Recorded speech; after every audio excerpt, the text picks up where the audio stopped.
Here today to hear evidence presented by the Department of State Police, which it believes amounts to just cause for the termination of Michael Proctor. Due to the fact that we continue to await discovery from the department, you will not hear a presentation of evidence by Michael Proctor today or tomorrow. You won't hear about his presentation of evidence until October. Nevertheless, we will, through cross-examination, get to the truth behind this case. And the truth is that as of February 1st, 2024, Michael Proctor was an exemplary member of the Mass State Police. He had served in that capacity for 12 solid years without any discipline.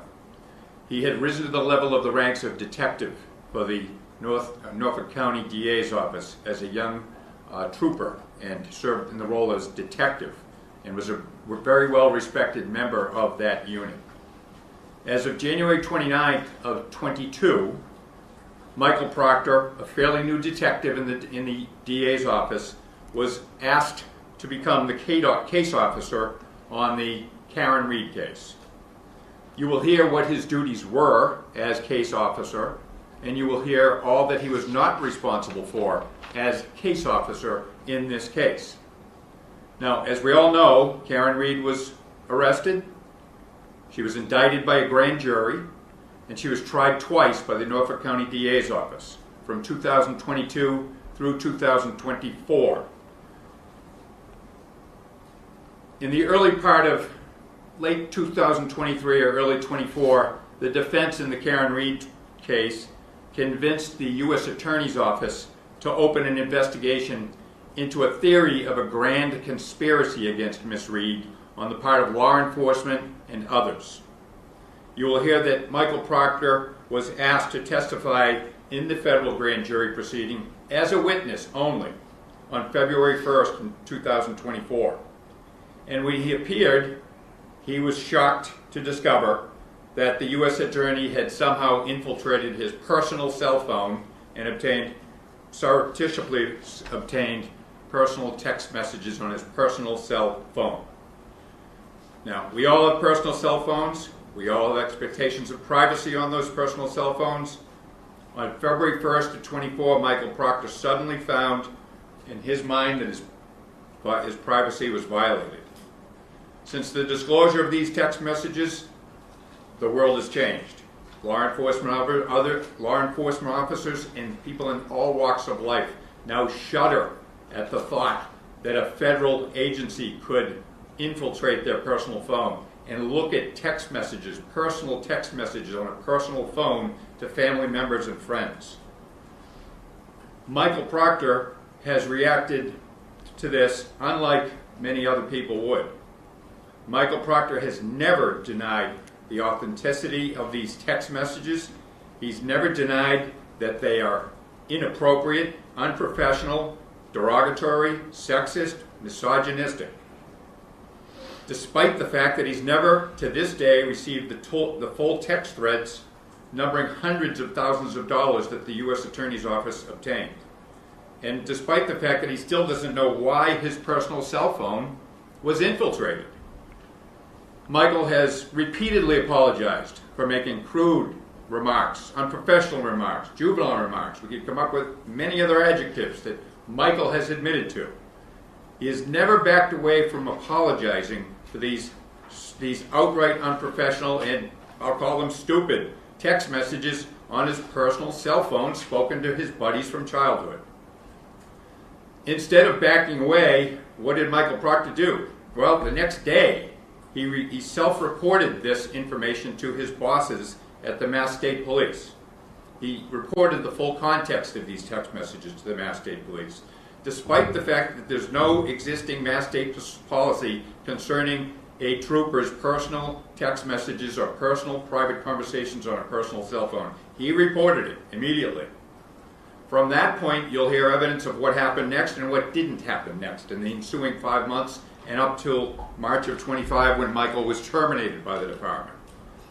You will hear of a meeting which was initiated by Michael and his then counsel on February 1st of 24, February 8th of 24, wherein the content of these text messages was disclosed to the legal staff of the Mass State Police, as well as high-ranking members of the Mass State Police. You will hear that the Mass State Police assured Michael Proctor that not much would come of this, and that he may receive a letter of counseling as a result, or a written reprimand, and that the colonel and the command staff expressed appreciation for him immediately reporting these text messages to them. You'll hear of a separate investigation done by the department in April of '24, wherein the nature of Michael's relationships, alleged relationships with witnesses, was investigated, and the issue of bias was investigated, and their findings were negative. You will hear that Michael Proctor remained on full duty from February 2nd, when he first disclosed, until July 1st, which is coincidentally the date of the Karen Reed mistrial. You'll hear that after that mistrial, that unfortunate date for Mike Proctor, July 1st of '24, the witch hunt for Michael Proctor began.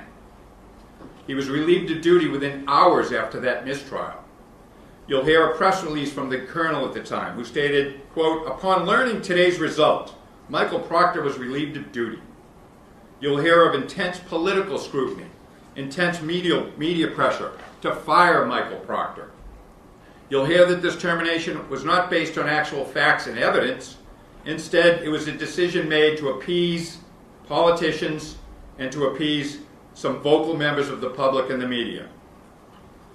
You'll hear of the so-called internal trial board process of the Mass State Police, and how flawed that process is, and how unfair it is, and lacking in due process.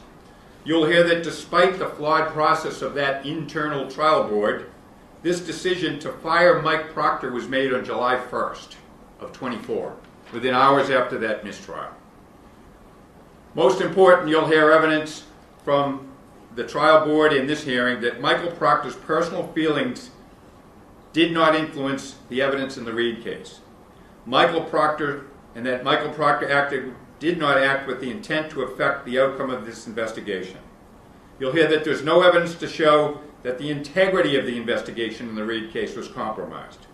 In other words, the personal cell phone text did not affect his performance of his police duties, and that the Mass State Police investigation into Michael was solely about personal cell phone messages and not about his job performance in the investigation. And that the charge of unsatisfactory performance of his duties is a misplaced charge. It's a charge that was designed as a Class A offense simply to appease the masses and fire Mike Proctor.